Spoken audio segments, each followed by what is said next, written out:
To this week's Money Alchemy class. So I hope you're all well and having a fantastic week. If you're on live, come and say hello, drop us an emoji and let me know where you are based, or if you're watching the replay, drop a hashtag replay in the comments. So I am live.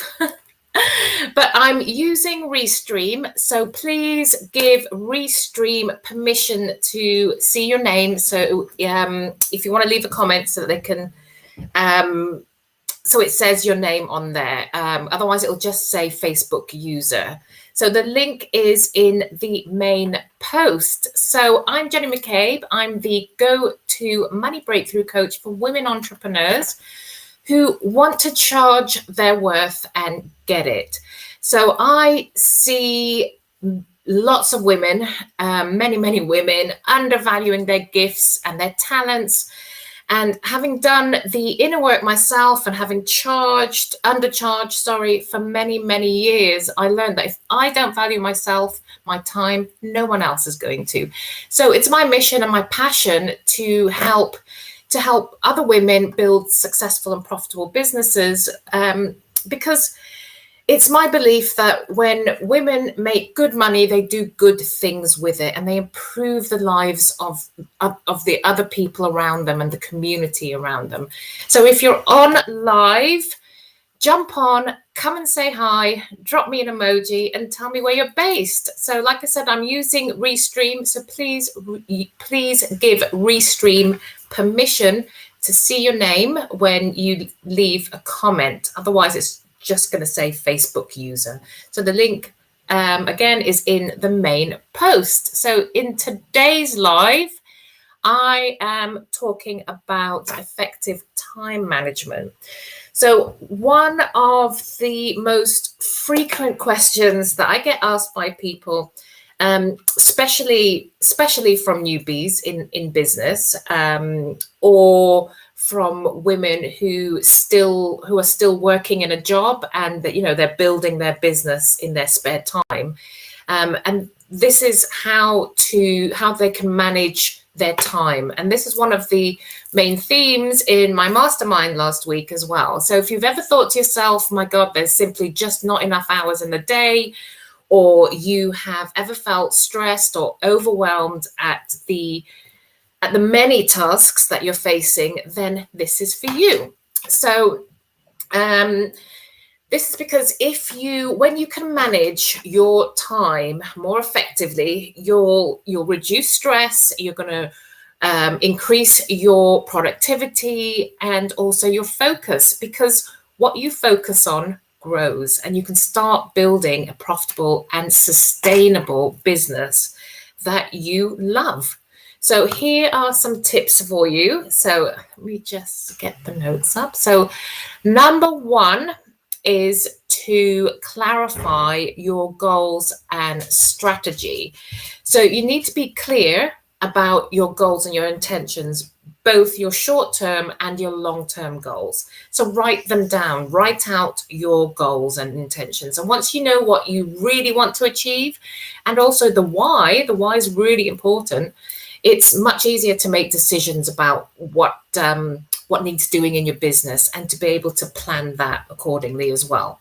So number two is focus on your top priorities. You're going to be a lot more productive and profitable if you identify and focus on the areas, the most important areas in your business, So work out what the fundamentals are first. And for me, this is the money-making activities, such as marketing. So whether that's social media or email marketing or having conversations with new connections or even one-to-ones with people, focus on those money-making activities. And what I'm not going to do, I'm not going to advise you to make a to-do list here. I did away with to-do lists about a year ago, last year, because when you create a to-do list, this basically trains your mind to find more things to do and more things to add to your to-do list. This is why your to-do list might start as being 10 things on Monday, but by the time you get to Friday, you've got like 50 things on your to-do list. It just gets longer and longer. And that's because your brain is looking for things to do, and you know, it keeps you, and a long to-do list, well, it keeps you busy for the sake of being busy, and you're not focusing on the top activities that are going to make you money. So if you do like a list, though, call it by a different name. Call it an achievement list, and start ticking things off that you've achieved. Or you can call it a to manifest list. This is what I call it. So this suggests then, if you're calling it a manifest list, that everything on that list is a co-creative process, rather than just doing it on your own. And it makes it that the onus is not just doing it, not just getting things done yourself. It means that you can also delegate or outsource. So tip number 3 is time blocking. So literally write an appointment in your calendar or your planner, and set aside realistic blocks of time for your priority activities.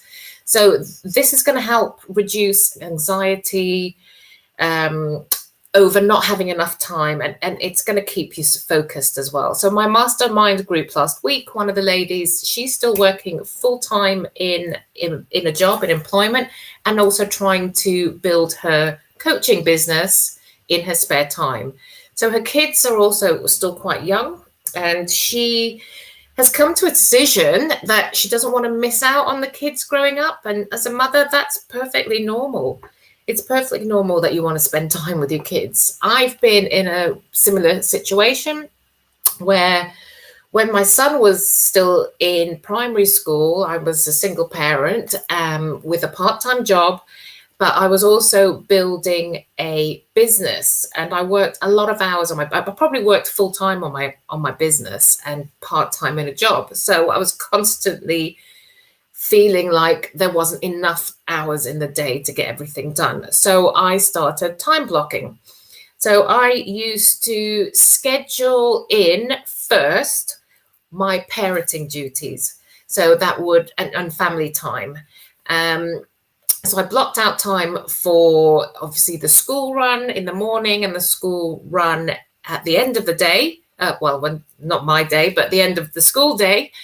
I blocked out time for cooking and preparing meals, for meal times, bedtime, and activities and all the rest of it. And then I scheduled time in for my business, and I would block out time for marketing, social media, admin, checking or replying to emails, and obviously clients.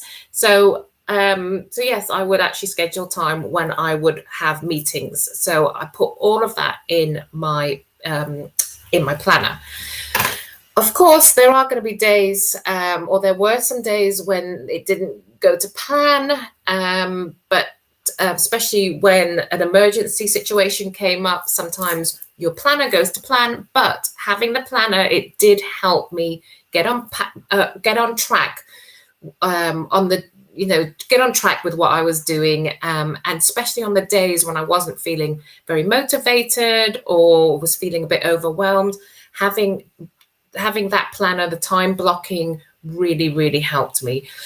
Also, really important, schedule and time block your self-care and having fun, because a balanced life reduces stress and also increases energy levels. So time management is really about life management. So number four is set boundaries. So learn to say no. As women, it's really hard for us to say no to someone. Just to say no when somebody asks you, can you do this? It's really hard for us to say no. And one little hack is to always check your schedule before committing to anything new. So always say to people when they've asked you, can you do this, or would you like to come and do this? just always say to them, let me, don't automatically say yes. Tell them, let me check my schedule and get back to you. Don't let other people distract you from your goals. So don't automatically say yes. The default answer is, let me check my schedule. So set those boundaries, because sometimes when you work for yourself, especially if you're working from home, you might have friends or family wanting to just drop by and have a coffee, or maybe your partner or your husband, they expect you to run the errands or pick up the dry cleaning, etc. So don't be afraid to tell them that whilst you are working from home, you are actually working. And if you do want to have a coffee, which I do quite well when we're not in lockdown, I would always go meet my friends for coffee, especially if they were business owners. We would have coffee and talk about business. So schedule those appointments into your calendar. But as I say, don't automatically agree to them. Always check your calendar first. So tip number 5 is every so often, check in with yourself. So take a reality check in with yourself, and look at what you're currently doing. Does your current activity have a positive outcome, or are you doing it to avoid something else? Yeah, are you doing it to avoid doing something else? So ask yourself, is this activity, will doing this take me towards my goal? So number 6 is delegate or outsource. So if you employ people, it's really tempting to do something yourself, especially when you think you can do it better and faster anyway. But if you take the long term into account, by delegating things now, it's going to save time in the future. And if it's done well, if delegation is done well and you're managing your people well, it can also motivate your staff, motivate your team, boost their confidence, and most importantly, help them develop their skills. And once you delegate, they're just going to get better and better at that anyway. So you're actually helping them to develop their own skills. So if you are a solo entrepreneur, and don't have a team, then outsource tasks. You've probably heard this before if you've watched any of my other lives. I am a big fan of outsourcing. So outsource things that you don't enjoy, or things that you're not good at. There's no point in spending hours and hours and hours and hours and hours on trying to put a blog up when you can, or write a blog. Put a blog up when you can just give it to your VA to post on WordPress or whatever it is.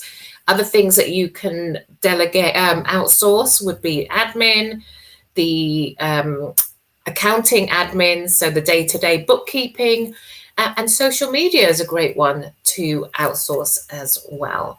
So coming to the last tip, the last one is for you at the end of the day. So at the end of the day, when you are finishing work, actually tidy up your desk. So tidy up your desk so it's nice and neat and tidy. Make notes about what needs doing tomorrow, and then you can prioritize those tasks for tomorrow. The reason for this is, when you know ahead of time what your priority tasks are for tomorrow, you're going to have less to worry about in the evening, and you can actually enjoy the evening and also be prepared and be focused for the next morning. So that is my top time management tips. I'm also going to give you some affirmations as well to use. So affirmation number one is, I control how I spend my time.